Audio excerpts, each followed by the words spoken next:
கர்த்தருடைய பரிசுத்த நாமத்திற்கு மகிமை உண்டாவதாக.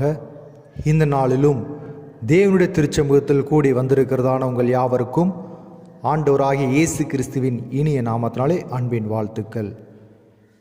இந்த நாளிலும் நாம் வேத வசனத்திற்கு நேராய் நாம் கடந்து செல்வோம். எடுத்து வாசியுங்கள். கலாத்தியர் நிருபம் 6வது அதிகாரம் 14வது வசனம். நானோ ஆண்டவராகிய இயேசு கிறிஸ்துவின் சிலுவையை குறித்தே அல்லாமல் வேறொன்றை குறித்தும் மேன்மை பாராட்டாது இருப்பேனாக என்கிறதான வேத வசனத்தின் படியாக இந்த நாளிலே நாம் தியானிக்க இருக்கிறோம். ஆண்டவராகிய இயேசு கிறிஸ்துவின் சிலுவையை குறித்தே மேன்மை பாராட்ட வேண்டும் என்று சொல்லி வேறொன்றை குறித்தும் நான் மேன்மை பாராட்டாது இருப்பேனாக என்று அப்போஸ்தலனாகிய பவுல் இந்த வேத வசனத்தின் வாயிலாக அவர் சபைக்கு தெரிவிக்கிறவராய் அவர் காணப்படுகிறார். ஆண்டவராகிய இயேசு கிறிஸ்துவினுடைய சிலுவையை நாம் ஏன் மேன்மை பாராட்ட வேண்டும்? ஆண்டவராகிய இயேசு கிறிஸ்துவை நாம் ஏன் மேன்மை பாராட்ட வேண்டும்? ஏனென்றால் ஆண்டவராகிய இயேசு கிறிஸ்துவினுடைய சிலுவை அது நமக்கு பாவ மன்னிப்பை அது கொடுத்திருக்கிறது. ஆண்டவராகிய இயேசு கிறிஸ்துவினுடைய ரட்சிப்பு நமக்கு உண்டாகி இருக்கிறது. ஆண்டவராகிய இயேசு கிறிஸ்துவினுடைய பரிசுத்தம் நமக்கு கொடுக்கப்பட்டு இருக்கிறது. ஆண்டவராகிய இயேசு கிறிஸ்துவின் நாளே நம்முடைய சாபங்கள் எல்லாம் நீக்கப்பட்டு இருக்கிறது. ஆண்டவராகிய இயேசு கிறிஸ்துவினாலே நாம் நித்தியத்திற்கு கடந்து போகிறவர்களாய் நாம் இருக்கிறோம். ஆண்டவராகிய இயேசு கிறிஸ்துவானவர் இவ்வளவு காரியங்களை நமக்காக கல்வாரி சிலுவையிலே அவர் என்ன செய்கிறார்? சுமந்து தீர்த்தவராய் அவர் இருக்கிறார். ஆதலால் ஆண்டவராகிய இயேசு கிறிஸ்துவை மாத்திரமே நாம் என்ன செய்ய வேண்டும்? மேன்மை பாராட்டுகிறவர்களாய் நாம் இருக்க வேண்டும். அன்பான தேவனுடைய பிள்ளைகளே, ஆதலால் இந்த உலகத்தின் காரியங்களை குறித்து, பேர் புகழ்களை குறித்து, மற்ற நபர்களை குறித்து, ஆஸ்திகளை குறித்து, அந்தஸ்துகளை குறித்து, செல்வங்களை குறித்து நாம் மேன்மை பாராட்டாதவர்களாய் நம்முடைய ஜாதி, நம்முடைய கல்வி எதுவையும் குறித்தும் நாம் என்ன செய்யக்கூடாது? மேன்மை பாராட்டாதபடிக்கு ஆண்டவராகிய இயேசு கிறிஸ்துவையே என்ன செய்ய வேண்டும்? மேன்மை பாராட்டுகிறவர்களாய் நாம் காணப்பட வேண்டும்.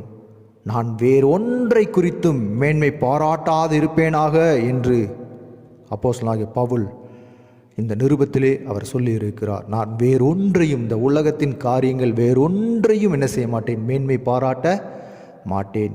ஆண்டவராகிய இயேசு கிறிஸ்துவையே என்ன செய்ய வேண்டும்? மேன்மை பாராட்ட வேண்டும். ஆண்டவராகிய இயேசு கிறிஸ்துவின் சிலுவையை குறித்து என்ன செய்ய இருக்கிறோம்? நாம் மேன்மை பாராட்டுகிறவர்களாய் நாம் வாழ வேண்டும். இந்த லெந்து காலங்களிலே இந்த 40 நாட்களும் என்ன செய்கிறோம்? ஆண்டவராகிய இயேசு கிறிஸ்துவை பாடுகள், மரணத்தை நாம் என்ன செய்கிறோம்? நினைவு கூறுகிறவர்களாய் காணப்படுகிறோம். ஆனால் வேத வசனம் அது இவ்வாறாகத்தான் சொல்லுகிறது. ஒவ்வொரு நாளும் என்ன செய்ய வேண்டும்? இந்த 40 நாட்கள் மாத்திரமல்ல, ஒவ்வொரு நாளும் சிலுவையின் மேன்மையை குறித்து என்ன செய்ய வேண்டும்? நாம் உணர்ந்திட வேண்டும். ஆண்டவராகிய இயேசு கிறிஸ்துவானவர் கல்வாரி சிலுவையிலே அவர் எதற்காக அடிக்கப்பட்டார், அவர் எதற்காக மரித்தார், எதற்காக உயிர்த்திருக்கிறார் என்பதை இந்த சிலுவையின் வாயிலாய் நாம் என்ன செய்ய வேண்டும்? ஒவ்வொரு நாளும் உணர்ந்து நாம் வாழ வேண்டும். இப்பொழுதும் நாம் தேவ சமூகத்தில் ஒப்பு கொடுத்து நாம் ஜெபிப்போமா? ஸ்தோத்திரம் ஆண்டவரே, ஸ்தோத்திரிக்கிறோம், துதிக்கிறோம் ராஜா. இயேசு ராஜாவே, இப்பொழுதும் சொல்லப்பட்டதான் நம்முடைய வேத வசனத்தின் படியாக ஆண்டவராகிய இயேசு கிறிஸ்துவின் சிலுவையை குறித்தே அல்லாமல் வேறொன்றை குறித்தும் நான் மேன்மை பாராட்டாது இருப்பேனாக என்கிறதான வேத வசனத்தின் படியாக ராஜா, இந்த நாளிலே என்னை உம்முடைய கரத்தில் ஒப்பு கொடுக்கிறேன். ஆண்டவராகிய இயேசு கிறிஸ்துவே, இந்த உலகத்தின் மேன்மைகள் ஒன்றும் எனக்கு வேண்டாம் ராஜா. இந்த உலகத்தின் ஆஸ்திகள், இந்த உலகத்தின் மாயான காரியங்கள் எதுவும் எனக்கு வேண்டாம். எந்த ஒரு பேர் புகழையும் கர்த்தாவே நான் சார்ந்திராதவனாய் ராஜா. ஆண்டவரே ஸ்தோத்திரம். கர்த்தராகிய இயேசு கிறிஸ்துவின் என்னுடைய அன்பிலே நான் சார்ந்து வாழ்கிறவனாய், உம்மை மாத்திரமே நான் மேன்மைப்படுத்துகிறவனாய், நான் உம்மை மாத்திரமே மகிமைப்படுத்துகிறவனாய், நான் உம்மை மாத்திரமே துதிக்கிறவனாய் என்னை மாற்றுங்க. கடந்த நாட்களிலே ராஜா இது போன்றதான காரியங்களை நான் என் வாழ்விலே மறந்தவனாய் நான் இருந்திருக்கிறேன். இந்த ஒரு விஷயம் என்னை மன்னிங்க. மன்னித்து கிறிஸ்துவினுடைய அன்பு, கிறிஸ்துவினுடைய மேன்மை எனக்குள் உண்டாகட்டும். இப்பொழுதும் என்னை முழுவதுமாக உம்முடைய கரத்திற்குள்ளாக நான் ஒப்புக் கொடுக்கிறேன். கல்வாரி திருரத்தம் என்னை முற்றிலும் கழுவி என்னை பரிசுத்தப்படுத்தட்டும் ராஜா. உம்முடைய கத்தாவே ஸ்தோத்திரம். சிலுவையின் மேன்மையை கத்தாவே உம்முடைய நித்திய வருகை பரியந்தம் நான் கை கொள்வேன் என்று சொல்லி இந்த வேளையில் ஒப்புக் கொடுக்கிறேன். எல்லாவற்றையும் உம்முடைய கரத்தில் தாழ்த்துக்கிறேன், வெறுமையாக்குகிறேன். மீட்பர் இயேசு நாமத்தில் ஜெபிக்கிறேன் ஜீவனுள்ள நல்ல பிதாவே, ஆமேன்.